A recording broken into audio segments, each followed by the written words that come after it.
welcome to Reddit on Reddit, the internet's auditory version of Reddit. I'm Nelson Allingham, joined by Michael Campbell. You know what I'm realizing, Nelson? What's that? Well, one, there hasn't been a quick thing in a while, so maybe we should look into that. But two, maybe we need to sizzle what's coming up in the show, Nelson. Keep people waiting, keep people on the edge of their toes.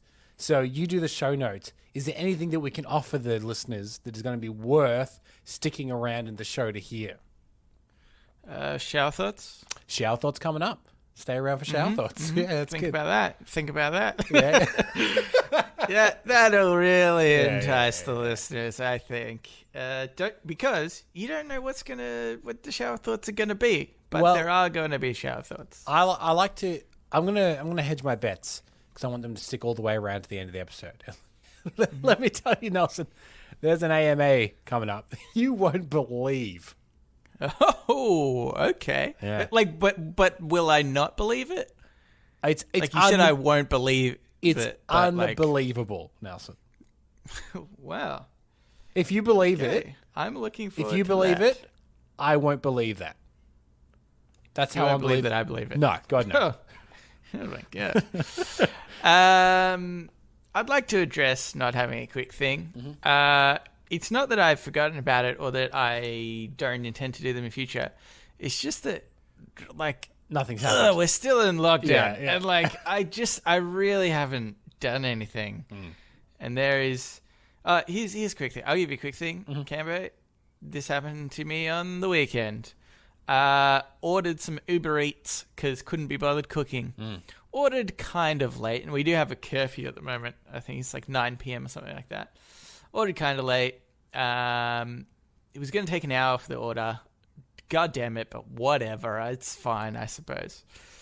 Then an hour goes past, probably an hour and a half, and we end up getting a notification saying that the order's been cancelled. Oh. Really annoying. And weren't charged or whatever. It was really we were so hungry. I can't tell you, we actually didn't eat lunch because we were we had kind of a late breakfast. So then we were starving by dinner time. And we're oh my God. But we were still let's persist and order from another place because we're really hungry. We actually really wanted burgers specifically. Yeah. So it wasn't even about sustenance. And then ordered from this other place. And we're panicking because it's still taking, a long time. So an hour, we're about an hour and 45 minutes in maybe. And then we're it's fine. It's been picked up. Can see the driver. He's picked it up. Yep. It's on its way. He gets a quarter of the way. And then we get another notification saying that there was a problem and the order's been cancelled. How does that happen? What does the driver do that forfeits the meal? How does that... I don't understand. Can I say this maybe speaks to the absolute luxury that we live in here in the first world and in the part of the world that we live in. But as a fully grown adult, nothing makes me feel more helpless than a late Uber Eats order that's cancelled. Because when it happens, you just sit there and you go, "What? I don't know. I don't know what to do now. Do I order again? It's so late now. It's going to take even longer." I know. We even rolled the dice because it was, like I said, we had a 9 p.m. curfew. So by the time that this last order cancelled, it was 8:45. Yeah. We're oh shit. So we ran out of the house and we're okay, because I literally had nothing. It was Wheat Bix if we wanted to eat. And so I ended up, there was a Japanese place that was still open. And we were yep, fine, great, have that. Yeah. But when you're geared up get one of the famous burgers. Yeah, get one of the famous Japanese burgers. Going from burgers to Japan, I love Japanese food, but going from burgers to Japanese food is not.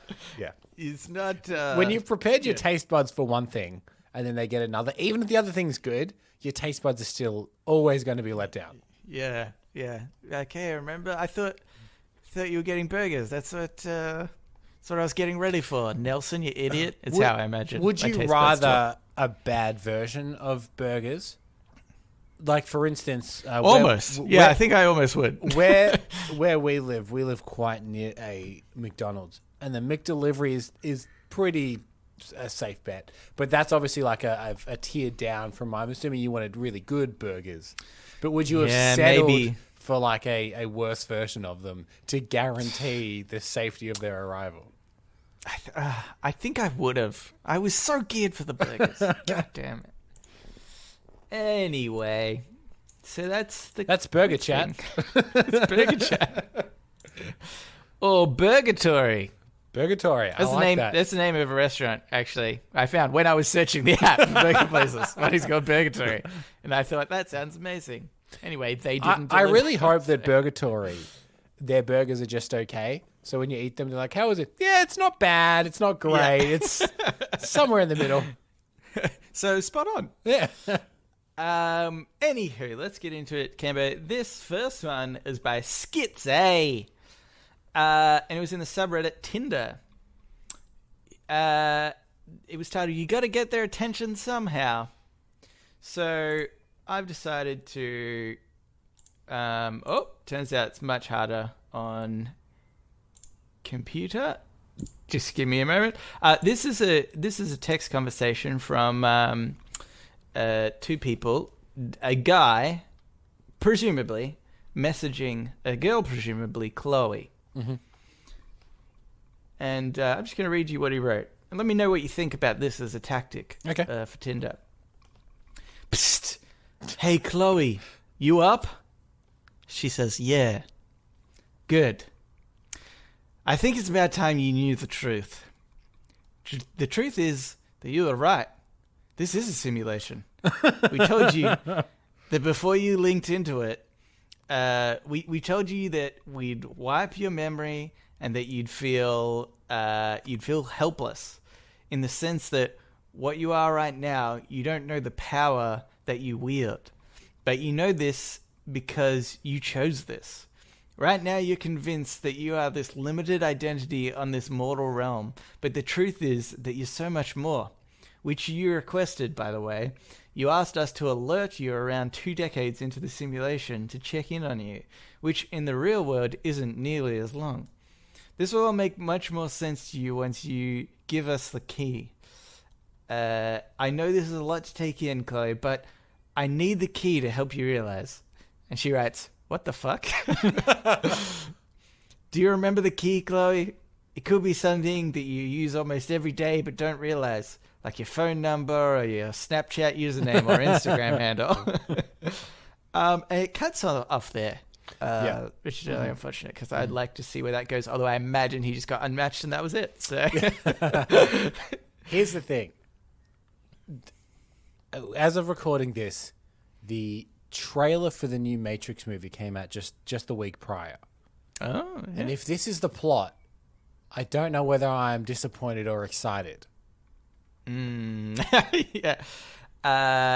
Because from memory, when they contact Neo to let him know that he's living in a simulation, it's just some late 90s DOS file that they intercept, and it's just like a black screen with green text blinking, Like, I mean, that's the Matrix. Cameron, I feel like you have seen the trailer and heard people talk about the Matrix, and you're trying to sum up what the Matrix is.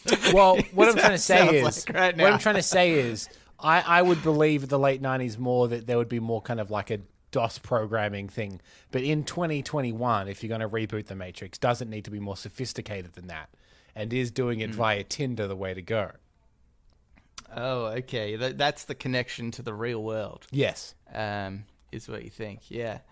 Because if you had a Morpheus type, say, because obviously it's unbelievable that humans would really come up with a program just to rate people by their attractiveness by the simple action of swipe left, right.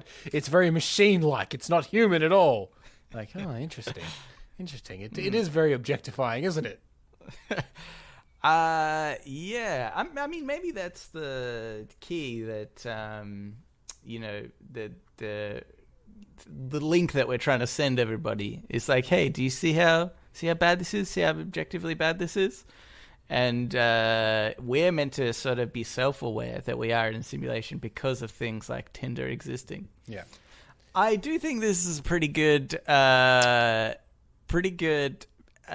tactic. My question with this is, how far does it go? Because say they play along and they send you their number, right? Yeah. And then you message them for the first time. Do you continue it from that point to be like, thank you for the number, we still want to extract you into the real world or whatever? Or are you like, hey, what's up? And at that point, like, you need to explain who you are. It's hard to follow up on. Yeah. I mean, I think you could try a Neo and Trinity sort of relationship where, you'd be Trinity in this sense, and you just play it out entirely. Like, see how far it'll go. That's what I'm interested in to know. Yeah. How far could you get this to go before she's like, either one, totally freaked out. Yep. Or two, is like, dude, I know this is obviously just a joke. Like, how long did you think that I would play along with this? It's a tough call to really work out who this might work on, because it's a very specific tactic.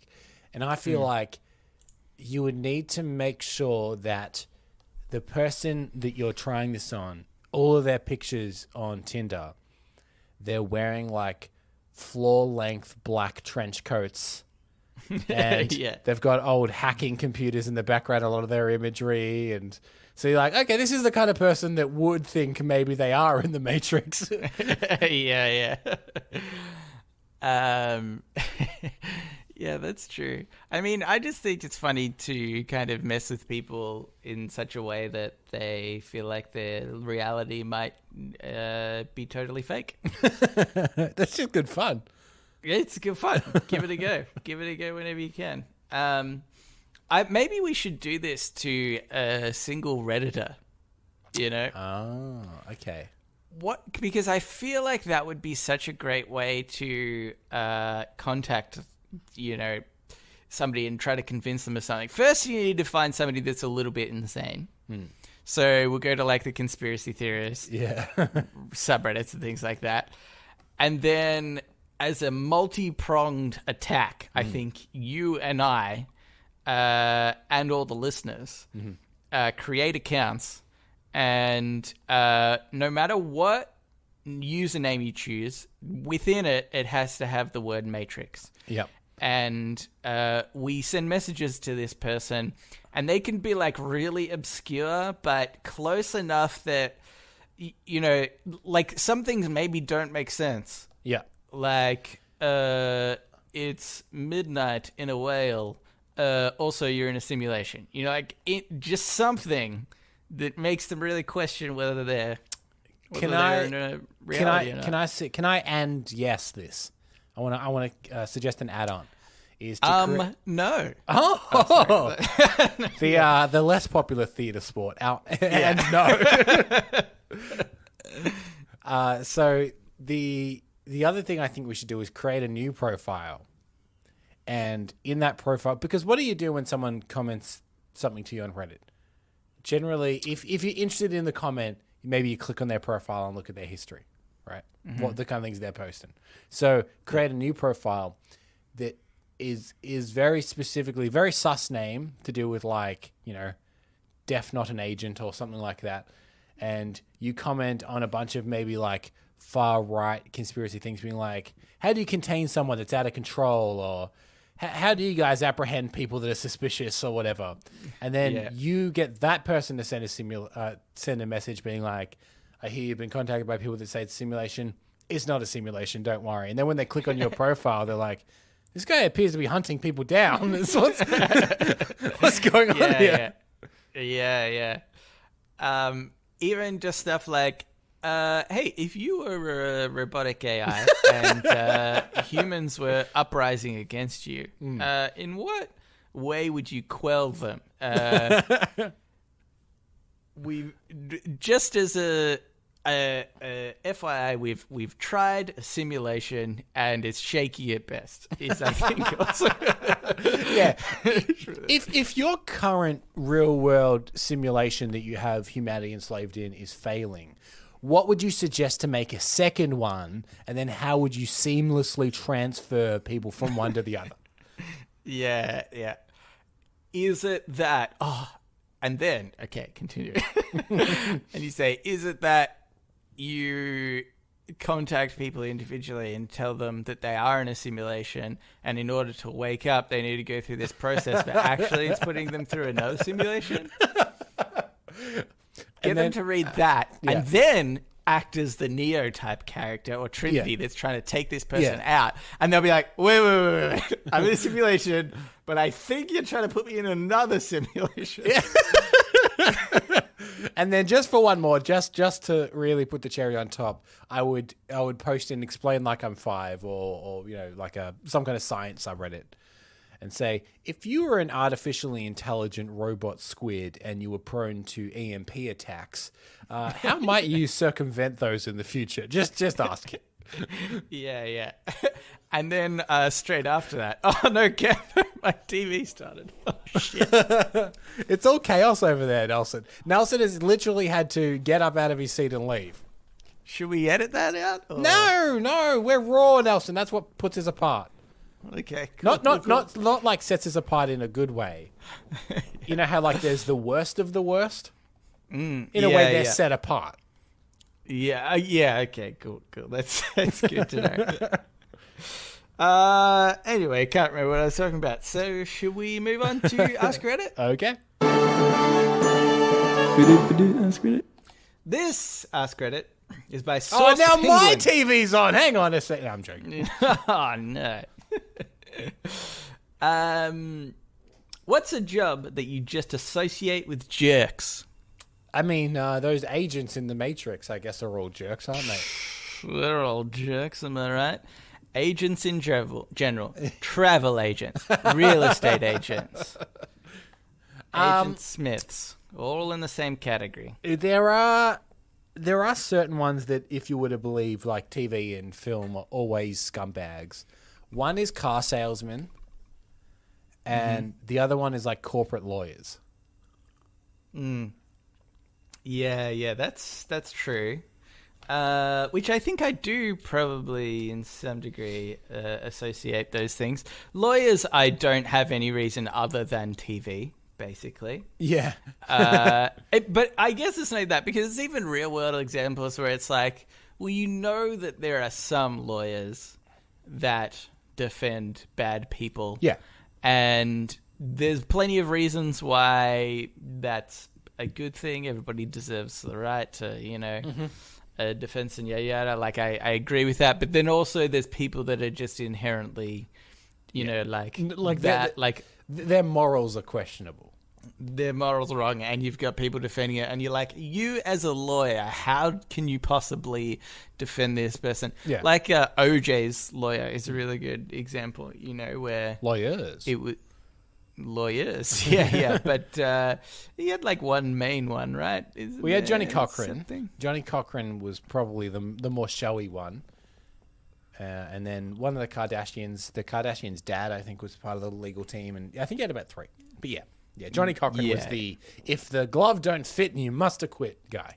Yeah, that's the dude, which was so messed up. I can't even remember if I told you in this. For some reason, I feel like I mentioned it on the podcast before, but just diving into that OJ case, that whole thing was that OJ took arthritis medication, which meant that his hands would swell because of arthritis. And if you took the medication, then they would shrink. So the whole thing was like, oh, don't take the medication so that your hands expand so that you can't put the glove on. And so it's like, well, you obviously telling him that know that he definitely was wearing the glove. And he definitely murdered. So I like...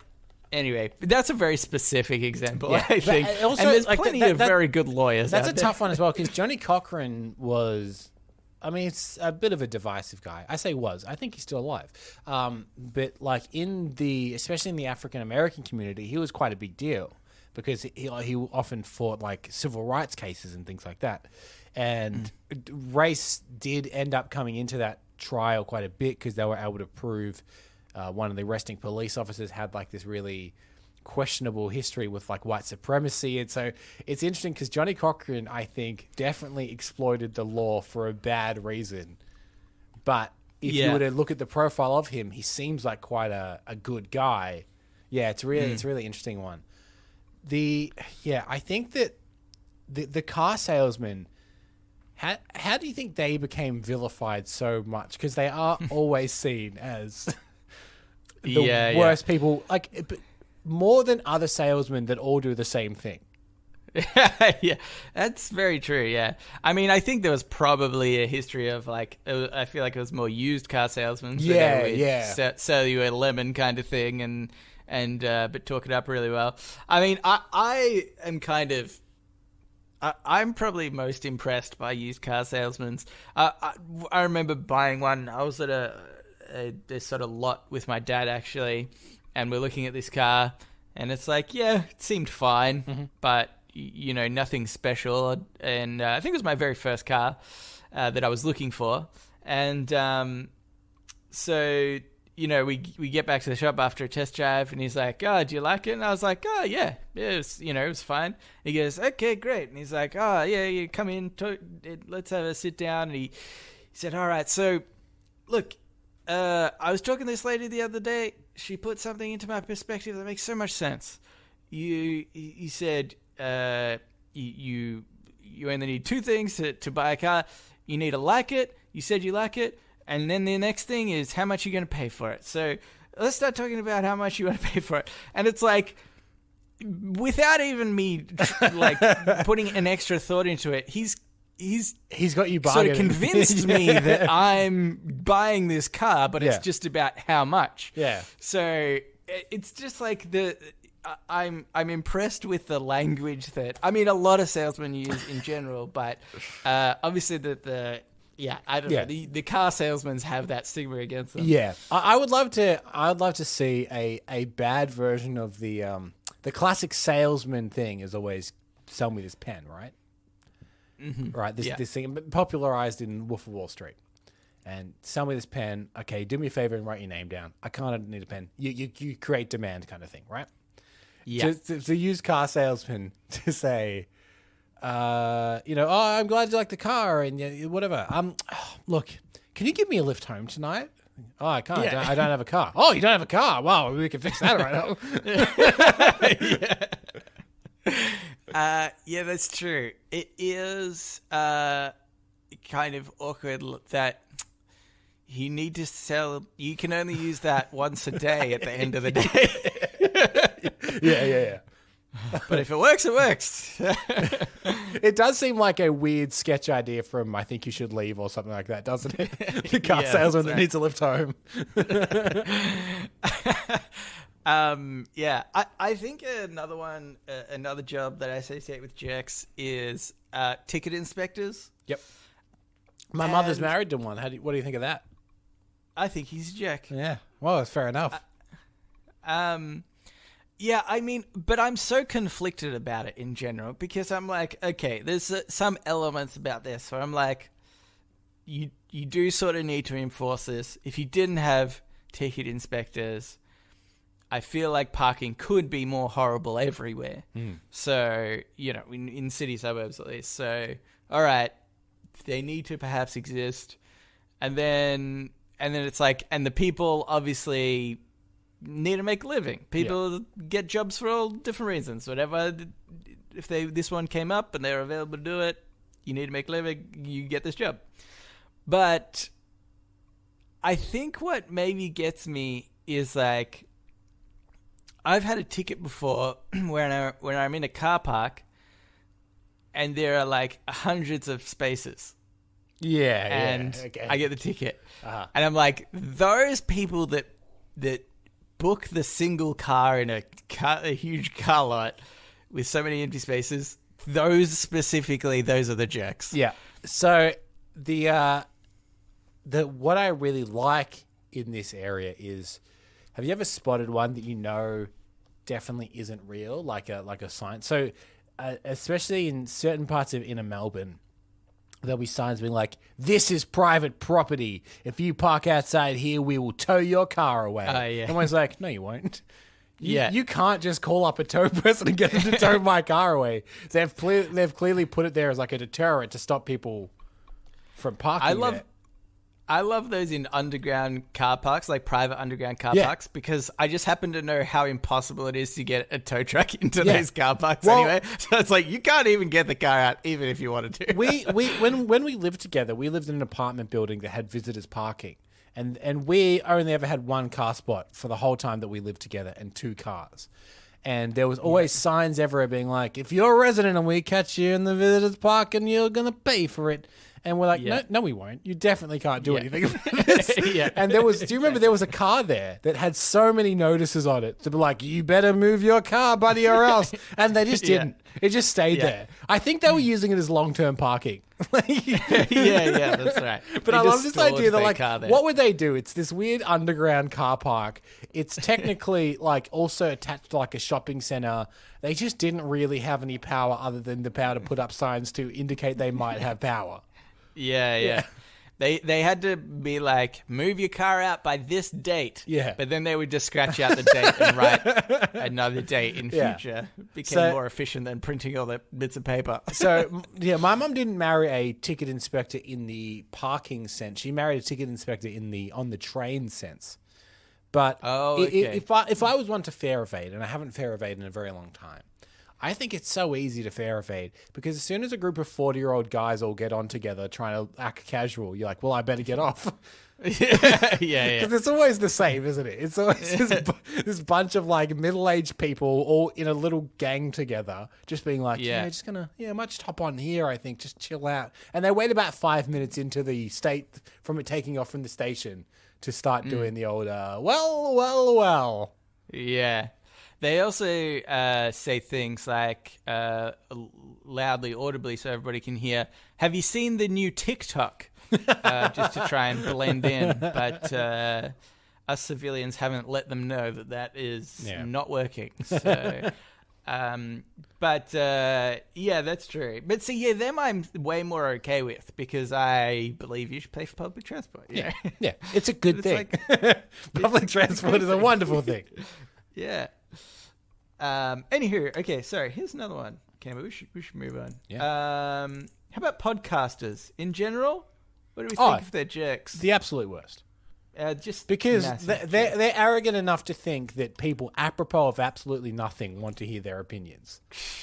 Week after week, 260 times, they think this. Ridiculous. That's true. Bloody jerks. Sad Werewolf 4121 said, Howard Stern said the unvaccinated shouldn't be treated in hospitals. Do you agree or disagree, and why? I've realized this one's a really intense one after... it's tough. Potentially, after so far into the episode. I'm so adverse to agreeing with anything Howard Stern says, because he's such a dick. Yeah. Look... Yeah, they should be. Like, I disagree with not getting vaccinated, but I also think that people can be wrong and change. So it depends. If they've had to be treated several times over and still refuse to get vaccinated, I think a society is only as good as they treat the dumbest and the worst. That's what holds society back, Camper. I know, but like. It's this weird thing. Like, if it's an ongoing trend, then maybe there's a limit. I don't know. It's a hard one to enforce. Mm-hmm. What if there was a second outbreak from COVID? Right? Actually, I say second. I mean like 57th outbreak of COVID, but like a strain that is much more aggressive in like killing people. And they traced it back to unvaccinated people. Yep. And obviously everybody would then need to get a vaccine again. Yeah. And it's like, okay, the second time around, how about now? I think what it needs to be more than not treating people, because not treating people also makes it bad, right? Untreated people out in society, if they've got COVID and you're refusing their treatment and they're not vaccinated, they're probably still going to spread that virus, right? Here in Australia would be a little bit different to the US. Here in most of the rest of the world would be a little bit different to the US because they already do charge astronomical numbers for medical care. But it would need to be monetary, I think, to be like, look, if you come in getting treated for COVID and you haven't had the vaccine, even though you've had every opportunity to, we will take care of you, but this care is going to really cost you as a penalty. Yeah, that's right. Which is funny because some people would argue in Australia if you did that for any, let's say just ignoring this reason, right? But just the increasing healthcare costs, it'd be like, that's a human right that you're taking away from people. Yeah, but then in America, it's just like, oh, well, it's just a normal thing anyway. You shut the fuck up and enjoy your freedom. Yeah, but I think there is, I mean, there's actually so many levels to this as well, because I don't know how Howard Stern actually said this, but he said it shouldn't be treated in hospitals. I don't know whether he specified for COVID-related diseases or symptoms, rather. I broke my arm. Because, that sucks. Pity you're not vaccinated. Well, see, I think that might be the term. And this might be like one of my more controversial opinions, but I sort of agree with that mentality. I actually agree with it so much that no, not so much. Okay, I see that there's actually flaws in this, and if I had a button to press that would implement this law tomorrow, I would still hesitate to press it. You know, I'm not that certain on it, but I think the idea of this is theoretically good, and I think should actually be applied for smokers. If you smoke, which I used to be a smoker as well, but I think, you know, it's like you're knowingly and willingly killing yourself, and I think there should be like to get into how complex this could be.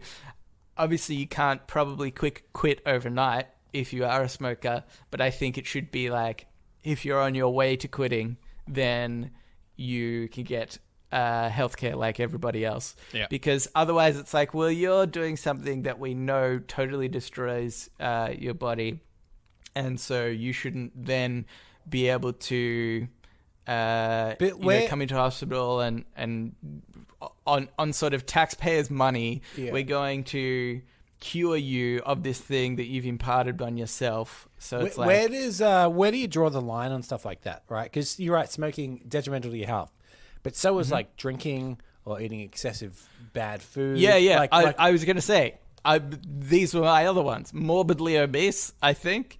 Like, I think that I'm not talking about like obese. I'm talking like morbidly obese. Like, if you can't get around because you are too heavy to walk, sort of thing. I think that again is like you've gone too far, and there's no reason why you can't look after yourself more, so that we then as a collective don't have to look after you, sort of thing. I mean, alcohol, same sort of thing. Like, there has to be a line drawn, but I do think for all these things that but that means you can casually eat junk food or casually enjoy your drink as long as it's not to excess. But can you casually smoke, or is smoking completely ruled? Well, I mean, I don't know, because the whole thing is like, you're hesitating to press the button. I'm hesitating, but there's like so many levels. That's I mean, I feel like I understand your theory here, but I think it's one of those things that's so mind-bogglingly complex to actually actually work this out. But if anyone can do it, I think it's Howard Stern. Yeah. It's like something like refugees, right? Yeah. Which I think is... It's one of those things where it's like such an unbelievably complex problem. And it's so hard to be like, this is the answer and let's stick to it. Because I mean, I should not have opened up that can of worms. But it's like, it's a very difficult topic to it's like there's the black and white, let everyone in, let no one in. And obviously, like all things, it's somewhere grey in the middle. Yeah, that's right. Anywho, let's get into Today I Advice. So now it's time for Today I Learned. Let's play the intro to that.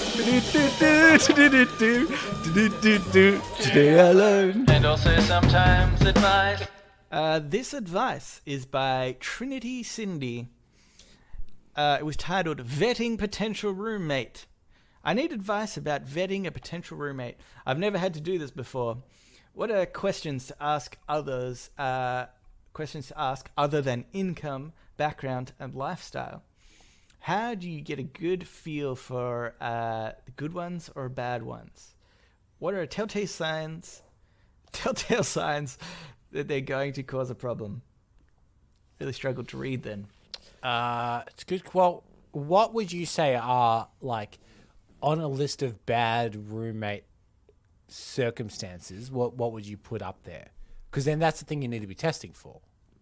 So if we can signify what the bad things are, we can come up with questions I think that will allude to covering that.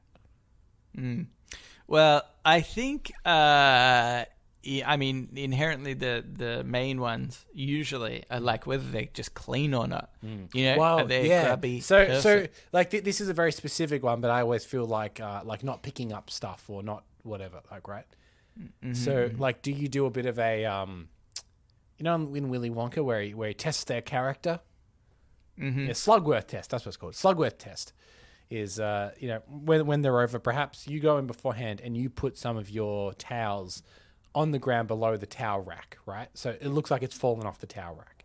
And then if they go into the bathroom while they're there, do they go, oh, the towel's fallen down, and put it back up onto the thing, or do they leave it there on the ground?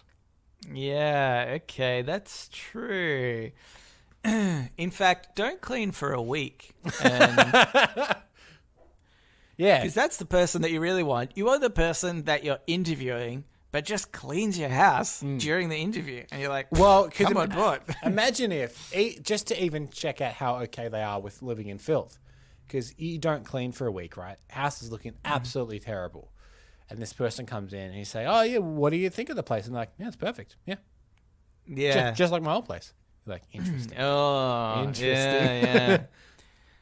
Yeah. And then if they're, oh, I'm sorry, this is gross. I shouldn't be here. You can be like, no. Just trust me. I promise. We purposefully made it this way. We've done a Slugworth test. Are you aware of the Slugworth test from Willy Wonka? So here's what you do with the towel situation, though, right? You do the towel on the floor, and then they go to the bathroom, and maybe they hang the towel back up, and then when they come back out, oh, now I need to go to the bathroom, and you go in and you check, right? And then you come back and you're like, oh, did you hang the towel up? And they're like, oh yeah. You go, oh, never touch my stuff. Do you understand? Never touch my stuff. Yeah. And then what if they say, oh yes, I'm terribly sorry? Then that's also a good sign. No, at this point you're just fucking with them. Oh, okay. Yeah. Wait, correct me if I'm wrong, isn't the question is how do I fuck with my roommate as much as possible? Potential roommate. Okay, this is what you do when you've actually found the really good roommate. Yeah. But you've accidentally booked in a whole day of interviews with roommates. I do think there is an element of just on this, like slightly separate, is I think a lot of people interviewing for roommates don't realize that they are also being interviewed. Yeah. I don't have too much experience with that myself, but my brother did quite a lot. And I remember he always used to tell me about sort of the crazy things people would do, like be really intimidating purposefully intimidating in the interview. And my brother's like, why the fuck would I want to live with these people? Like, they don't understand that it's like a two-way street. And I'm pretty sure even on one of them, like, he was kind of being polite or whatever. I think maybe he even knew one of them was like, I don't know, a musician. So he was kind of being polite, but knew that he was going to turn it down. And at the end, they were like, all right, welcome aboard. And he's like, oh, nah, actually, I'm not going to. And they got really offended. And they were like, oh, what the fuck, really? It's like, you can't be a dickhead as well and expect somebody to be like, come in and be Mary Poppins about it all. But yeah, I think, but on that, ignoring that entirely, I think if you're someone that you want kind of the house to yourself and you don't want anybody to kind of get up in your grill a little bit, I think you're looking for a relatively passive person. Someone who doesn't like confrontation. Maybe you're the slob and you're sick of being told about it. I think maybe you can just do some small things to that. Yeah. Like let's say we're in an interview right now, I'm vetting you, and I just carefully, just every now and again, I just kind of push your arm, just like delicately and just push you a couple of times and then let go. And if you respond at all, that's not good. I want to be able to push you and have no reaction. Okay. I would say this is going to sound a bit out there, so I'm going to have to kind of explain myself here. But if you want the housemate that'll pretty much leave you alone, keep to themselves, and be pretty neat, I would say.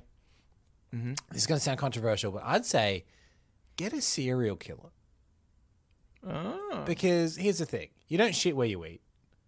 So killing a housemate's a big headache. I don't think they're going to do that. But again, our depiction of a lot of things is based on movies and TVs. They always seem to be very meticulous and neat and kind of keep to themselves and very quiet.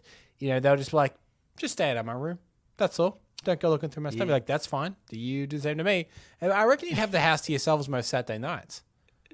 Yeah, that's actually pretty good. That's when people are out, obviously, and vulnerable to being abducted. Yeah. So I think the problem is you don't shit where you eat in terms of you probably wouldn't kill your own housemate if you're a murderer, but you might bring bodies home or trophies at least, take an ear or something. Yeah, I don't really want that in my house. That would be stored, you would think. It would need to be, hermetically sealed to stop rot and smell and whatnot. Yeah, probably somewhere in their bedroom, maybe in a shoebox up the top of the cupboard or something. Yeah. And if they're paying their half of the rent, Nelson, I don't know, on time. You just make that one of the questions. Yeah. If you are bringing home trophies of the people that you've killed. Mm-hmm. No bodies at the house. Nobody's at the house. Yeah. Dead or alive. Yeah. I don't want to be waking up at 2 a.m. because you're having a rage. Yeah. Here's the thing. You don't want to let the killer know that you're onto them because then they might kill you. That's the only circumstance I think that they might kill you. So I think you should be like, look, welcome aboard. Here are some house rules. We just go over these with everyone. All right. This is non-specific to you. No bodies at the house. Dead or alive. Yeah. No dragging corpses through the house. That goes for everyone, not just you. If you are a killer, and I'm not saying you are, this is just for everyone, remember, don't kill within 5 kilometers of the house. Yeah. Go further. Don't want to be traced back to us, really, because I like this house and I don't want it to be a crime scene ever. Yeah. So. And thirdly, you can have trophies. Trophies are fine. If they're made of human remains, less so. We're less keen on trophies made from human remains. So sports trophy, absolutely. Human remains trophy, again, this rule's for everyone. We just don't like it in the house. Strict, I know, but maybe also just in case they are still a bit concerned, you just say no naysaying about serial killers in general. Yeah. No naysaying. We won't hear a bad word against serial killers. And this one's more for my benefit. No asking if someone is a serial killer. Wink, wink. And then they're like, interesting. Maybe I'm living with another serial killer. Yeah. This is my kin. The problem is this works for a very small percentage of people. But you're going to have the cops barging down your door the very next day. But more than they barge down your door, I'm like, we've heard that you're okay with serial killers. Like, yes. Are you a serial killer? No. Well, we don't agree with your stance. We'll put that right out there. Yeah. I'm pretty sure if the police knock down your door and accuse you of being a serial killer and you just say, no, I didn't do it.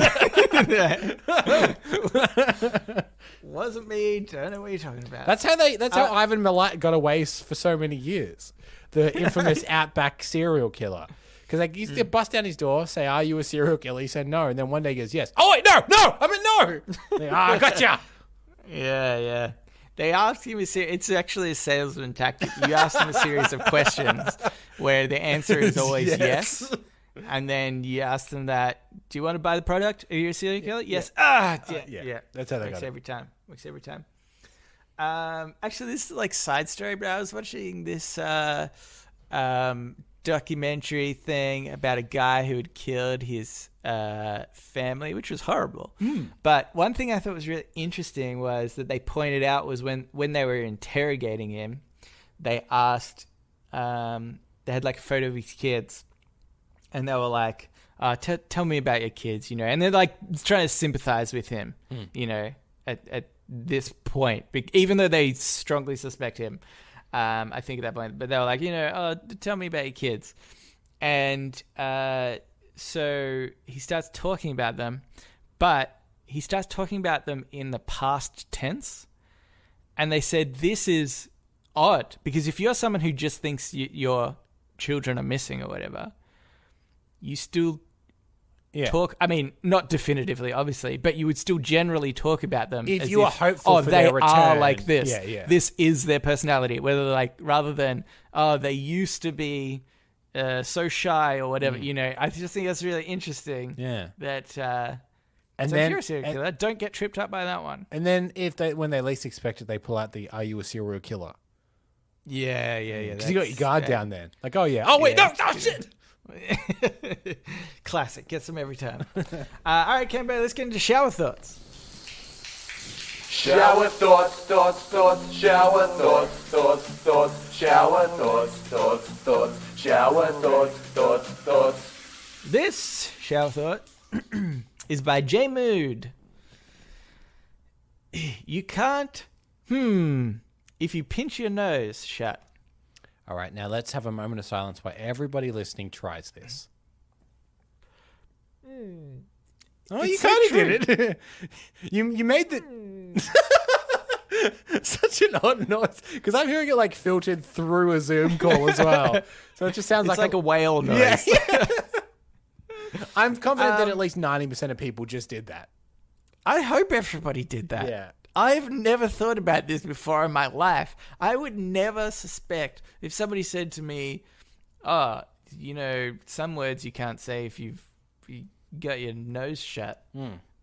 I mean, obviously, isn't really a word, but I would have been like, no, I can definitely do it. If somebody had to bet me money, I think, before I did this, I'd have been like, no, I can definitely before I shut my nose. This is just a human thing, I think. There's certain simple things that when you find out you can't do, your arrogance is like, I'm pretty sure I could do that actually. So if someone said, you know, you can't jump 8 feet in the sky, but yeah, absolutely, I believe that. Yeah. But when they're like, you know, you actually can't, when you're holding your nose, part of you's like, bullshit, I can't. I'll do that right now. Yeah. You know, you can't lick your elbow or something like that. And immediately, lick your elbow is because you do think, maybe I couldn't, but what if I'm the guy that can? What if I end up being a scientific discovery for the guy who can lick his elbow and with his nose shut? I can sneeze with my eyes open, thank you very much. I do, yeah. I remember actually when I was a kid, there was a sign on my friend's door. I don't remember if this was just a weird thing that like my friend and I did, or whether this was usual, but sometimes we would like find interesting like facts or riddles or weird things and then print them out and like put them up on our door so that just anybody walking by could be like, oh, what's this interesting thing? Anyway, I don't think that was a usual thing. Yeah, I don't think it was the teenage phase of facts on the door. I don't think I really did. I think it was like, don't distance yourself now. Like, no. Like I did it once because I was like, well, he's doing it, right. But then I was like, this is dumb. But anyway, so one day I go over to his house and there's this list of things that's like elephants can't jump, yada yada, all these different facts. And one of the top few is like humans can't lick their own elbows. Mm-hmm. And so instantly, as he's reading through this with me, I try to lick my elbow because I'm trying to be that one in a gazillion that can do it. And And the very last line is 90% of people that read this will try and lick their elbow. Oh, right. I was like, Gotcha. No, I played right into it. So I think, though, every time you hear one of these simple things that, like, you can't do, everyone always tries to do it, right? That's just a known truth. Yeah. But I've got one for you. This one's fascinating. Do you know that you can't stand on one leg and subscribe to this podcast at the same time? You can't do it. If you tried to do it, I wouldn't even bother, to be honest, because you can't do it. You also can't stand on the other leg, specifically opposite from the one that you couldn't do the subscribing of. The other one. Yeah. And buy a T-shirt off Redbubble. No, hang on. This podcast. Are you serious? Hang on. Let me try. I'm going to get on one leg. Open up Redbubble. Oh, I can't do it, Nelson. Can't do it. I can't do it. That's so crazy. Yeah, but pretty interesting. Pretty interesting. Anyway, Kevin, that might have been. I'm not sure. I don't want to call it exactly, but it's one of our lamest jokes we've ever done. Oh god, that well is so deep. It's so deep. There's so many in there. Yeah. I try not to look. Here's another one. This is by Mr. Crash to You. One of the rudest things no one gets upset about is on TV when the wife offers to make a coffee or tea for the detectives and they'll leave before she gets back. I think this, I didn't realize this comment is kind of sexist in a way, which is funny. But generally, if it's a TV show with a detective, there's been a murder earlier. I'd say that's pretty rude. The murder itself. Yeah. Pretty rude. And no one ever calls it rude. No one ever comes across a body and goes, a bit rude. That's a bit rude. Yeah. That's what I want to see in the start of a Law and Order episode. How there's always there's a guy walking through a car park with his co-worker or whatever, and they discover a body, and just to go, oh, a bit rude. Boom, bum, bum, bum, bum, bum.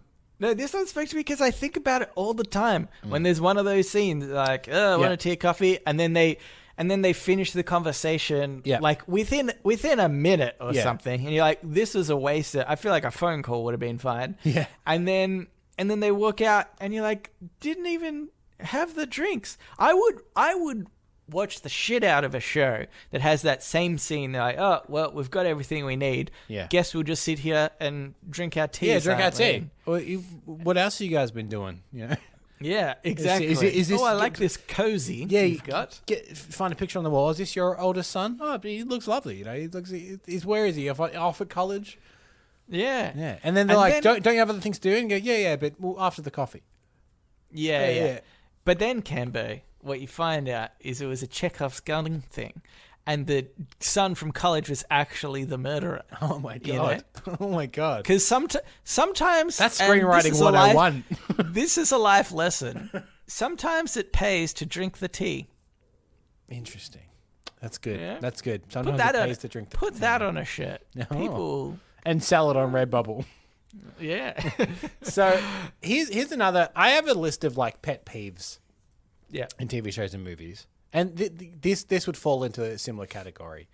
And another one similar to this is when people just leave their food and like walk out. Happens all the time. I want to see a more realistic scene where someone's like, oh my God, we need to go over and get this thing. And then they all just sit there and continue eating for a while. Yeah. And they're like, obviously, after this meal, we'll go. Yeah. Or if it's like sort of urgent, they can be like, waiter, can I have a takeaway container for this? You know, like, or just like, just someone to call it out. Like someone's eating a meal and there's an argument and someone storms off and they go, that's so weird. They left their whole meal there. That's crazy that they just did that. They didn't even take it with them. Yeah. So few times in my life have I stormed off from a meal. Yeah. But I have when I was a child. I throw a tantrum. I think those are the only times where I could relate to walking away from a meal. Only time. Yeah, and then shyly coming back to the dinner table, still being really hungry. Like, please, I really need to eat this. I'm so hungry. What's that? Sure, why not? Okay. You didn't feel very confident about that. I would have advised against it, but go on. This is by Time Lady J. Airports are one of the only public places where an adult can just chill on the floor with no judgment. I love airports in general because they are their own little world where just like anything No one goes. judges anyone. You got people that are dressed up real fancy. You got people that are in like a nightgown practically. Yeah. There is like no rules at an airport. It can be like, 9 a.m. in the morning and you can have a beer and a chicken parma and that's perfectly acceptable. There are also like, you say people are dressed fancy and some are in bathrobes as well, but there's also like no judgment even based on if someone's in a very fancy suit, but they've got like a small mini packet of chips and they're like pouring the last of the salt into their mouth or whatever. You're like, it's fair enough, man. I understand. I completely understand. Whereas if you saw that in the real world, as we'll call it, you'd be like, that's an odd fancy. that's an odd sight. What's eating that small packet of chips for? Yeah. I love that you can just be whatever, do whatever you want. It's fine. Nowhere do else. Do whatever you want. It's actually very strict. Nowhere else. Things that you can't do. Nowhere else can you walk around just casually with a neck pillow on. Yeah. It's the only place that you're like, you don't even blink it. You don't blink at the idea of someone just wearing a neck pillow. Yeah. Or just even using a PowerPoint in a public building. You envy them. You envy them at an airport. You're like, oh, well done. You got the PowerPoint. Yeah. Anywho. All right, Kimber. I think we should move on to podnapping. Oh my God, I'm being podnapped. Podnapping. This is podnapping, where we nap a pod. We take a topic of conversation or a segment from another podcast and we do it ourselves. Or we outsource it to other people. We don't do it. I would never. Quick game for you. 50-50 chance. Yep. Is this from a podcast or have I made it up? You've made it up. Correct. So this is a game I've created. I've just called it Stage Names. And the premise is very simple, Nelson. I'm going to read to you a name, regular name, but that regular name is more commonly known as a big famous celebrity. And that has a very common stage name. And I want you to tell me, if I read the regular name, you need to assign it to who you think that is that's a very famous person. So I will tell you this. I'll tell you this in advance. This is gonna be hard. Okay. They get progressively harder, and I would say that it does skew more heavily into musicians. But I'm confident that you know every single person on this list. Oh Jesus! Okay. So what I thought I'd do as a bit of a just to see how well you will go, I'm going to give you what I consider quite a softball, and it will give you an indication of how this will work. All right. Okay. So if I was to say Marshall Bruce Mathers III, you would say they're more commonly known as Eminem. Well done. See, it's as simple as that. The third. You're the Is third. he really? Uh-huh. Oh my God! I knew he was Marshall Mathers, but I didn't know he was the third. That's terrible. Okay, great. Well, I've got a list of 10 names here. Again, I honestly think that's the only one I'm going to get, but we'll see. Could be. Okay. The first one here is Reginald Kenneth Dwight. Reginald. Heard... Kenneth is his middle name. Reginald Dwight is the name. Yeah. I've definitely heard of like somebody and then their name being Reginald because obviously Reginald's a weird, funny name. Yep. And I will also perhaps, if you need an indication, I can tell you whether or not they're a musician. Oh, right. Yes. I was assuming musician for this person. This person is a musician. Yeah. I feel like I know. Oh, Reginald. It's like a really obviously like that name doesn't suit that person at all, I think, right? Is that like sort of accurate? No, Like if I knowing this person is called Reginald Dwight, I go, yeah, Yeah, I could see Okay. I'm going to pass. that. It was Just so pass, there's- correct. Yeah. Yeah. It said Nelson passes on this one. That's the answer. No, that was Elton John. Oh, my God. That's so annoying. Yeah. But I knowing knew he's that. called Reginald, you're like, yeah, he looks like a Reginald. Yeah. That makes sense. Yeah. Okay, this next that's one so is Stefani Giamnotta. Stefani Giamnotta. Okay. Oh, far out. It's terrible. Oh, sorry. I mean, I think it's Stefani- actually Giamanotta. There's an A in there. Stefani Giamanotta. Okay. I mean, Stefani makes me want to say Gwen Stefani, but I feel like that's not going to be it. Not it, but not terribly far away as far as it is a female musician. Mm-hmm. And as the name might suggest, Italian in origin. Italian. Very famous, Best. very famous. And I'll give you this hint as well. Very famous. They're not known for... Elton John is a regular name, right? Yeah. This person isn't known by a regular name. They're known by quite a weird name. There's obviously not their name. It's like Cher or something. No, that's a good guess though. She does. She does fit the categories. No, Not Italian though, I would say. Yeah. I should have done Cher on this list. Cher's not on this list. I'll give you that hint as well. Idiot. Okay, so somebody goes by that. It'd be like Pink or something. No, not her. That's not her name either. Do you know Pink's real name? I'll give you an extra point. I'm sure if I heard it. Tell me Pink's real name, and then I'll tell you if that's her or not. Alicia Moore. Yeah. Yeah, it's Pink. Yeah. Oh, you mean Pink? Yeah. Yeah, Pink. Yeah. No, it's somebody else. They're known by other names, but not like a name. So yeah. She's got another name now. A bit like Stefani Giamanotti. She was born this way. Wait, so yeah, but is her... Yeah. Okay, So she's got another name, but how she was about, born like, this way. Mariah Carey. No, guess not that? Mariah Carey. I don't know. Actually, I don't think she's Italian either. Yeah. Um, I'm trying to give you hints, but you can't get past my poker face. Lady Gaga. Yes, well done. Okay, it's good. It's good. Good hint. I did try and say "Born This Way" as many times as I could to indicate the hit Lady Gaga song "Born This Way," but it fell on Never deaf heard of ears. it. Never heard of it. I guarantee you've heard the song "Born This Way." Yeah, I was joking. I can't tell with you sometimes. Sometimes I'll play a song or whatever. You're like, no idea on that one. Okay, this next one, Thomas Mapotha the Fourth. Oh my Thomas Mapotha the Fourth.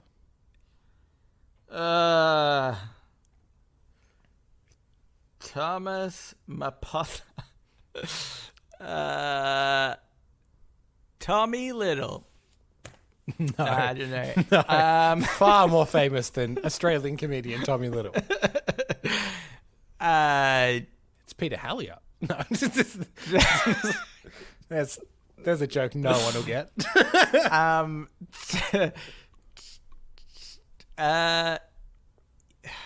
Is a musician as well, I'm assuming? Are they all musicians? This one's not a musician. Oh, okay. This is an actor. Not a musician. Oh, is it Tom Cruise? Well done. It is Tom Cruise. Yeah. I didn't know that Cruise was not his Not his real name. real name, Because so- as soon as you think about it, of course it's not. Yeah. This is Peter Jean Hernandez. Who is Peter Jean Hernandez? I'm going to need straight away if it's an actor or a... This is a musician. Okay, cool. Because musicians are so much harder. Peter something, Jean whatever. Probably Hernandez. irrelevant.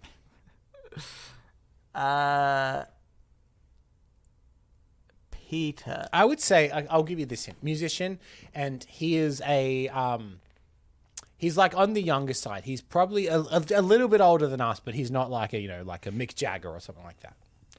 Oh, crap.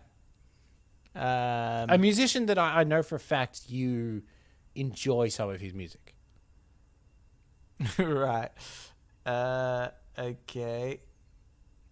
I find it hard though because if it's like, can I ask if their stage name is aligned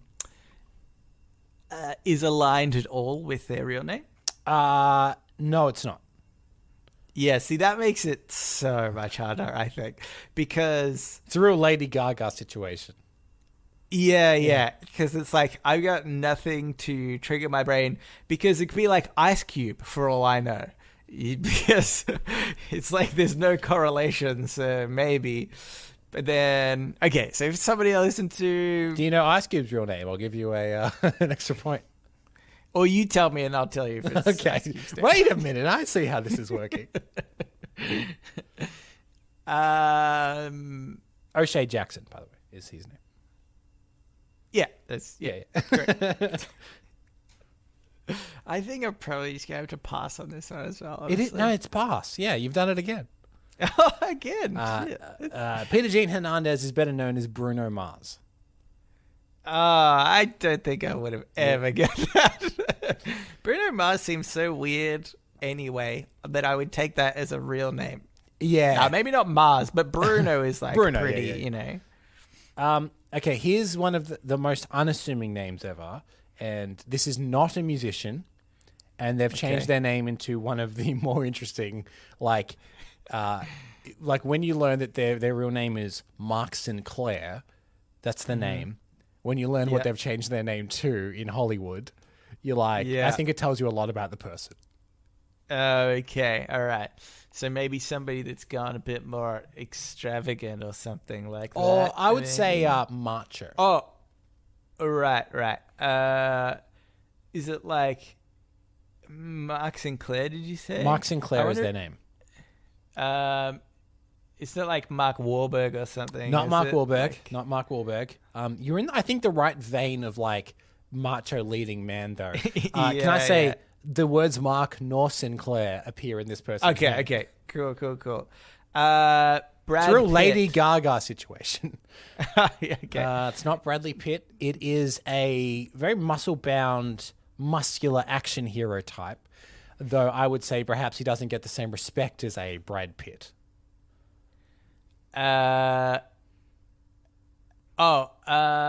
Okay. Is it who's the guy who plays like Hobbs? Who's that dude? The Rock? Jason Statham. Oh, Jason Statham? No. Oh, but sorry, sure. You are tantalizingly close. You're so close. Oh, does that mean it's the dude from Fast and Furious? Yeah. That Stacey loves? Yep. Oh, no, I can't think of his name. I can't give it to you, Nelson. I'm not confident you have it. Oh, my God, I know who it is. He's Don Toretto. I even know his fake character name. Yes. Look, I'll give you this What one. does it start with? V. Vin Diesel. Fuck. Vin Diesel. I knew that. I knew that. Mark Yeah, that Sinclair makes sense. is better known as Vin Diesel. Yeah. How about Carlos Estevez? Carlos Estevez. Does their real name... I've just taken to asking a lot of questions about... I'm basically playing 20 questions. Okay, I forgot to give you this immediate hint. Actor. Okay, yeah. Yeah. For some reason, I thought... I don't know why. Carlos Estevez. Perhaps you were confusing him with his brother, also an actor, Emilio Estevez. Yeah. Possibly right. Wait, actually? Yep. Oh, okay. So I know Emilio Estevez. Mm-hmm. Do you know his brother? Carlos Estevez. Yeah, Carlos. Yeah. I know Carlos. Yeah. Actually, I think I sort of... is there some weird thing where he's like ashamed to be an Estevez or something? Is there like a story about that? Or did I just make that up? No, so he changed his name because He didn't want to be associated. No, his with father, the who was Estevezes. also an actor, changed his name, Oh. and so he changed his name to match. No. Well, actually, I think that's it, right? I had the opposite of that, yeah. where Emilio Estevez didn't change his name. He wasn't probably ashamed of it, I guess. But Yeah. it's Charlie Sheen. It is Charlie Sheen. Well done. Yes. Yes. So Martin Sheen is actually Martin Estevez, and then Carlos Estevez and Emilio Estevez. Yeah. Good on Emilio for keeping his name.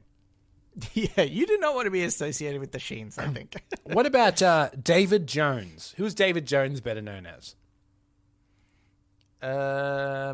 Actor or musician? Or Musician. Other. Musician, though he has acted. Oh. Eminem. Okay. Musician that's acted.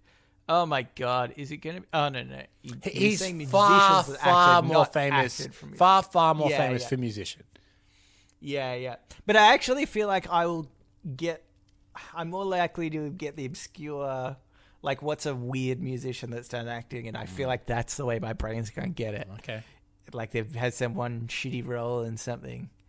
Can I give you another clue? Hilary Duff. No, I'm just joking. Okay. Yeah. What? This person is no longer with us. They've passed away. Oh, okay. All right. I've forgotten the name after all this. David Jones. David Jones. Okay. Obviously, Michael Jackson. No. Would you like I was just joking. Would you like another hint? Yes. Wait, can I go for something crazy first? Sure. This is very crazy. Mm-hmm. I don't think this is true at all. Prince. No, it's not Prince. Good guess. Good guess. Okay. No. Could you imagine if Prince's name was David Jones? They did keep the name David. Bowie? David Bowie. Oh, okay. Which See, is why I his son got is called so- Duncan Jones. He's a filmmaker because David Bowie's original last name is Jones. Right. I see. Here's a confusing one for you. Michael Douglas. Oh. Whose real name is Michael Douglas? I'll give you this hint. It's not Michael Douglas. It's an actor. Oh, actor. Older male actor. Caucasian. Whose name is Michael Douglas. Who's that? Michael Douglas, the actor. I mean, technically you're correct. Yep.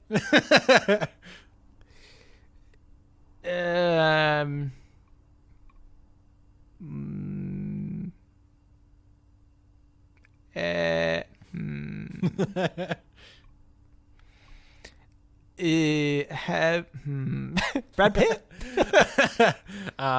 No, that was Michael Keaton. Batman Batman himself. Yeah. And why did he have to change his name? Because of the Michael Because there was the Douglases Michael of the Douglas world. already. Yeah. Yeah. There was Yeah. already Michael Douglas, so he had to change his name to Michael Yeah, Keaton. that seems the only suitable reason to change your name in the entertainment industry, I think. Unless your You've name got- is you're Mark somebody or- unless your name is Mark Sinclair, and then obviously get rid of that trash name. Yeah, Get something awesome like Vin Diesel. Yeah, burn your birth certificate so nobody can ever prove that was your name. Let's do one more. One more. Okay. Netta Lee Hirschlag. Natalie Hirschlag. Netta Neta dash Lee Hirschlag. Oh, God. Okay, yeah, this is helping. Thank you for explaining how that was If spelled. you need a hint, actress, and if you need a second hint, Jewish. Yeah, okay. in case you didn't pick it up from Natalie Hirschlag. Actress. Very, very beautiful actress. Academy Award winning They're all actress. beautiful. Cambo.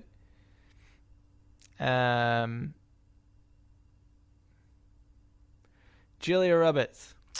As good a shot as any, wasn't it?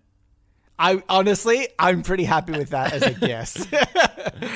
No, Is that's she Jewish? I don't know. I don't know. Natalie Hirschlag is better known as Natalie Portman. I should have guessed an N word. Well, it's Not Natalie. the N word. Her name is Just- Natalie, and she changed it to Yeah. Natalie. Yeah. Well, interesting. It is pretty interesting how so many people have, changed their names for cool stuff, just to sound cooler. I mean, I'm more interested in people that just change their name to other regular sounding names. Yeah, yeah. Like, you know, Eminem, obviously, that's his stage name. It makes sense. Lady Gaga. But like Reginald Dwight to Elton John, they're both pretty standard names. Yeah, exactly. Well, yeah, when you choose the last name John, Yeah. you've done something wrong when you're choosing your own cool name. It should be Power or Diesel, obviously. Oh, imagine Power Diesel.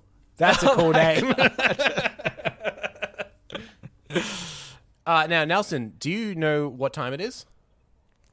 I'd like you to tell me, Cambo. It's time for everyone's favorite quiz, Nelson. It's time for Who Wants to Be a Fuckhead Podcast Listener. Now, as always, everyone, we're going to go through until someone gets a question right, and then by answering one simple question, they will become a Fuckhead Podcast Listener. Now, here's the thing. Cambo, quick question. Would you be really disappointed if the person that we have online now got it right and you only got this to do this segment twice? I'd be thrilled, Nelson. I want nothing more than to give someone this position. So here's the thing. Last week, you let's say couldn't do podnapping, so you outsourced it. Refused, Cambo, is I think what you're looking for. Protest it was. You outsourced it to Hallie and Dory. Now, Dory's already a Fuckhead Podcast listener, but we thought, what a great thing. People stepped in and did podnapping for us. So let's repay that favor. And for that reason, we actually have Hallie on the line. Are you there, Hallie? Yep, I'm here. Great. Well, as a bit of a thank you for stepping in and doing podnapping for us, as you know, it's our least favorite segment to do. We thought, let's give you a chance to become a Fuckhead Podcast listener yourself. Are you excited at that opportunity? I'm very excited, especially because Dory won Aussie Aficionado. Wow. I was very excited by that. Yeah. Well, it's interesting that you bring up the Aussie Aficionado, because here's the thing. I've themed this week a little bit around your podnapping, because you guys were asking each other questions about Australia. Is that correct? Yes, we were. Wow. And one about bread. And yeah, of course. And one about bread.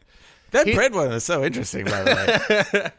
Well, here's the That's a thing. lot of bread. I've got a question for you, and I've tailored it for you, given that you've obviously done a bit of research about Australia. Your question revolves around Australian culture. How do you think you'll go with a question like that? Horribly. Horribly. Well, what about music? Are you into music? Not the way you are. Okay. Well, you are absolutely going to get this right. I have a feeling. You said you're not good at Australian culture. You're not into music, but this one, I think you have a chance. Hallie, you also mentioned, though, on our Discord that when Mitch did it, you actually knew the answer to the glass company, correct? The first question he got. So, you know, maybe this is your chance. Do you think that helps or hinders your chances, perhaps? Probably hinders. Oh, okay, yeah. Like you got that one question right, and it wasn't the week that you're on. If there was one question she was going to get right, it actually happened the other week, and it went to Mitch. Okay. Yeah. I'm going to... I missed Shine. Well, okay, yeah. Okay, well, don't worry. I have confidence in you. Now, I'm going to play you a clip, okay? And then I'm going to ask you a question. And the clip I'm going to play is from the song by the Australian band The Angels, and the song is called Am I Ever Gonna See Your Face Again, all right? I'm going to play the clip, and then I'll ask the question. Okay.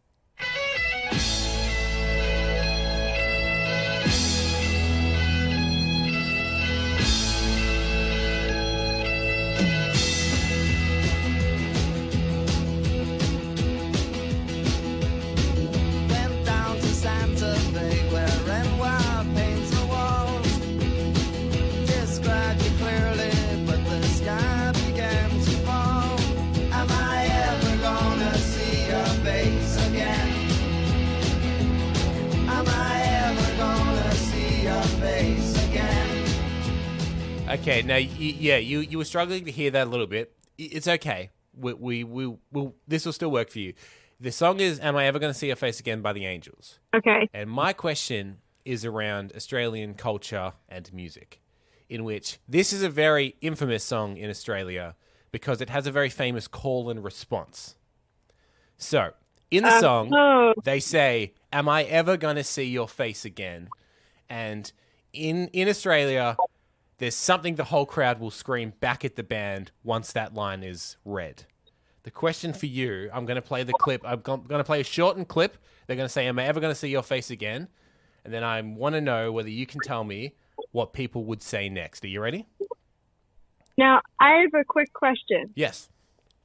Now, I don't know if you know this, but in Ohio, there's kind of a call and response thing with the OHIO. Does this have anything to do with that, or is that just pure coincidence? I have no idea. I've researched. I've researched this and nothing else, Hallie. Stop quizzing us. Okay. We're going to be quizzing you, Hallie. Okay, I'm gonna play you the little clip where they say, "Am I ever going to see your face again?" And then I want to know what people would say next. Are you ready? Okay.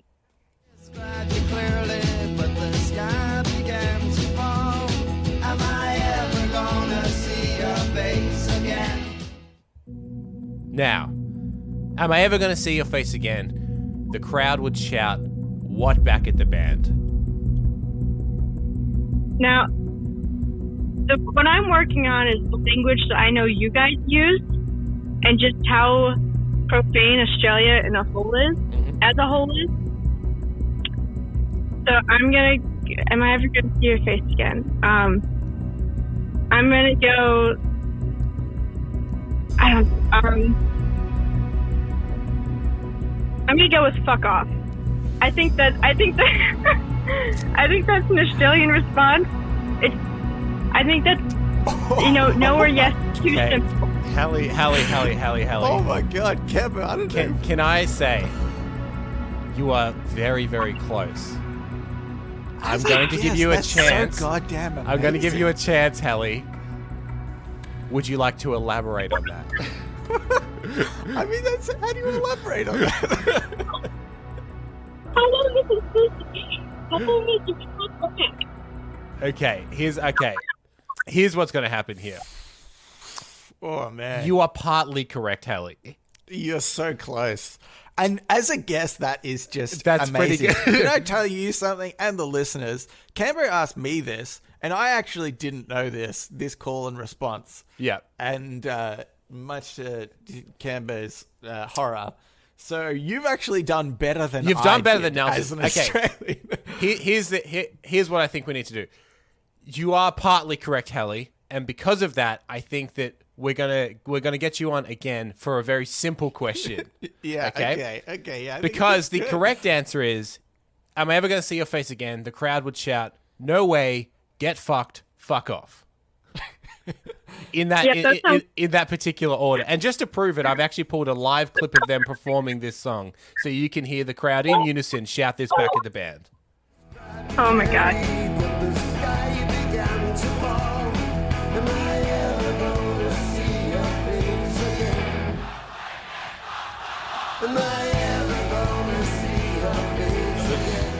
So there you go. You were so close, Hallie. You got the last line, fuck off. It is That no is way. Get unbelievable. fucked. Fuck off. I cannot believe that you even guessed that much. So I think that should just well, we're very proud of you. So what we're going to do, we're going to get you back on and we're going to ask you a very, very easy question next week. And if you get that right, just because there's a technicality, we don't want people to debate too much. If you get the very, very easy question next right, we're going to make it very easy. You will become a Fuckhead podcast listener. Do you accept these terms? yes, I do. Great. Okay. Just as a bit of a hint, brush up on your Indonesia knowledge. Well, that's the most contentious version of this game we've ever played, and we've only ever played another one. So I know we've done two, and this has been a wild roller coaster. well, we need to get onto the letters here, Hallie. But thank you for joining us. Yep, I still think I did good enough, but I accept the terms. I love the resigned the resignation of being one of our listeners, being like, "Look, I'm pretty sure I got it, but fine." All right. Now it's time for the Ask Me Anything, where listeners of the show, just like you, listener, can write in and ask us anything you want. Yeah, it's going here from a Fuckhead podcast listener. So they've jumped straight to the top of the pile. Straight to the front. From Huzum. Said, gentlemen, I got bored during a Zoom meeting and drew a thing based on a comment/request. Now, here's the thing. We've never had artwork sent in. like some kind of Saturday morning kids show where you would show off artwork. But I fully encourage this. I fully encourage people sending in drawing. So do you want to explain the drawing that Hazem has sent in? Yes, it is a mop that is wearing a leather jacket, sitting in front of a podcasting desk with a microphone, and there's two buttons.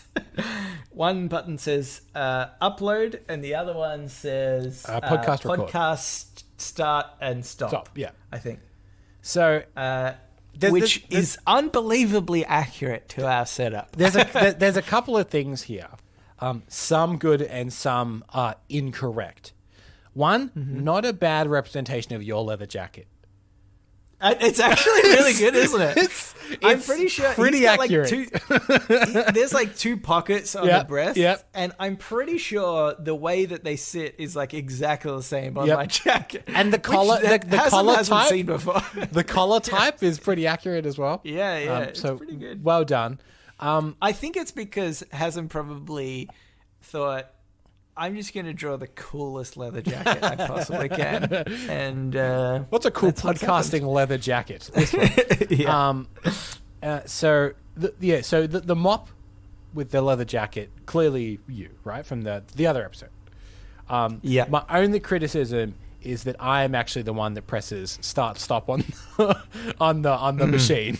So the buttons are the other side of the desk. Apart from that, that's the only inaccuracy I can see in what I at first suspected was an actual photograph of us recording.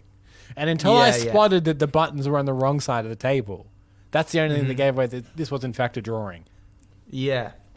The sentient mop really captures what I am, because I am a sentient mop. Yeah. So. I still want to just point out, I think that this is a good indication of how far down our show drags people. Because Hazem is a doctor. He's got a very important job, and he took the time to draw a mop in a leather jacket pressing a button. I think he said he was in a meeting or something, because he actually also posted it to our Discord. So if you want to see it, you can check out the Discord. Maybe we'll post it to Reddit or something. Maybe. But I think he said that he did it while he was on a phone call or something. In a Zoom meeting. Yeah, and I think that's a great time to doodle. I encourage everybody, next time they're in a Zoom meeting, on a phone call, or whatever, do a podcast doodle. Let us know what you have. We'd like to see it. What would you have them doodle from this episode? And then I have to think about what we've spoken about, which is a problem. Yeah. So, okay. It's a photo. Can I get a mop in a leather jacket looking out the window to a closed burger restaurant? Oh, yeah, that would get me right in the feels. That'd be bad. I was going to say you could do a photo of a ticket inspector not allowing Howard Stern into a hospital.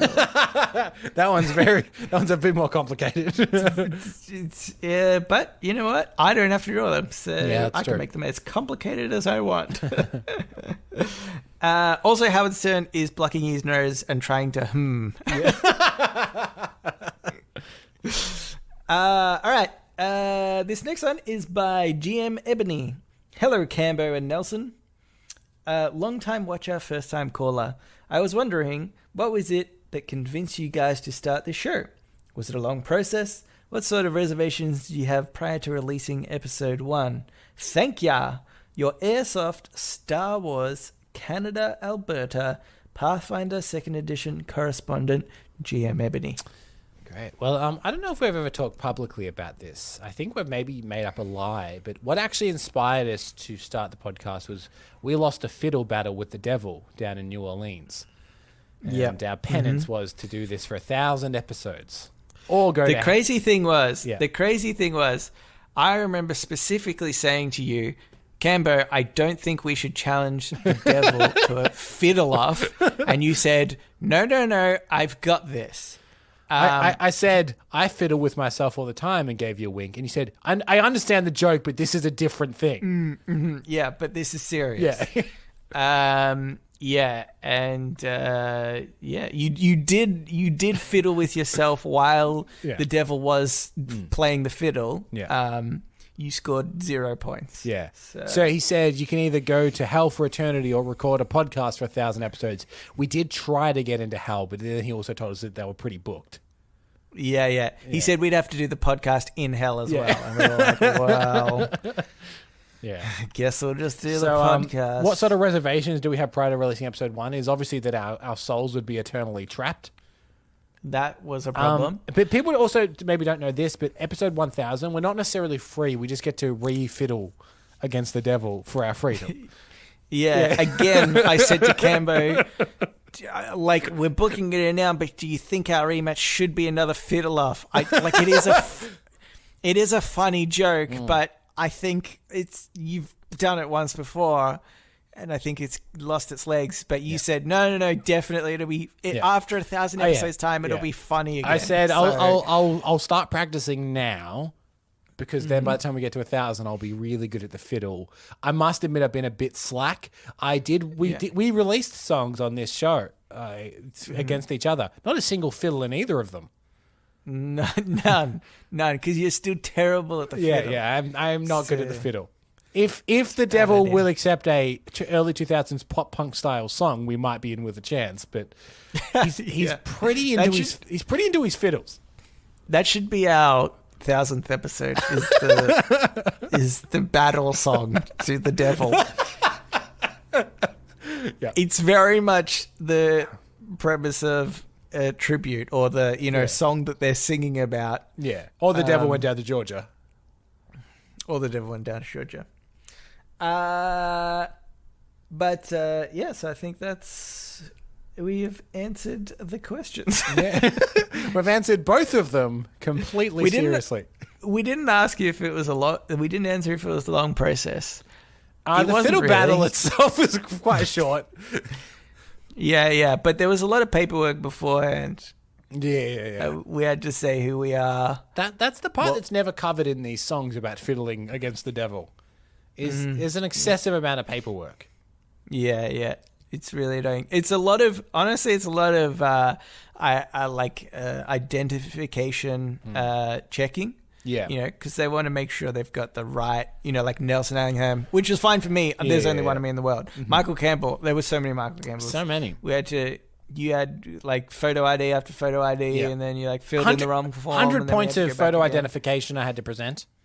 Yeah. And then obviously, because we don't own the fiddle, we had to put down like a down payment for insurance on the fiddle. Yeah. And that's another set of identification requests that you need to go through an independent fiddle rental company. Which honestly was another reason why we shouldn't have done the fiddle battle, is because you didn't even start with a fiddle. I didn't even have a fiddle. Yeah.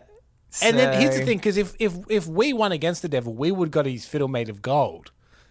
Yeah. And then I would have said, you don't understand, this would pay for all the fiddle rental we had. And then some Nelson would be up one fiddle made of gold. We're in debt as well as having to do these 1,000 episodes as well. Yeah. It's the fiddle insurance will get you, because obviously the fiddle burned up. It burned up when we lost I think they're in on it together, I have a feeling. I would love to know if someone's ever tracked the lore of this show. Of all of all the things we claim. Because they're all true. Yeah. And they're all true. That's an illustration I'd love to see, is us fiddling the devil. Yeah, I'd like to see that too. All right, so thank you for writing in, Hazem and GM Ebony. If you would like to write into us, you can do so. Reddit podcast, READIT podcast at gmail.com. Yep. You can also reach us at Facebook, Twitter, and our subreddit. They're all READIT podcast. If you could subscribe, do that. If you could. Can't do it while you're on one leg. You can't do that. Good luck trying to subscribe to this show. Yeah, impossible. And if you could rate us on an app that allows you to rate. Yeah, like rate us as a people. Rate us as people, but 5 stars for the show.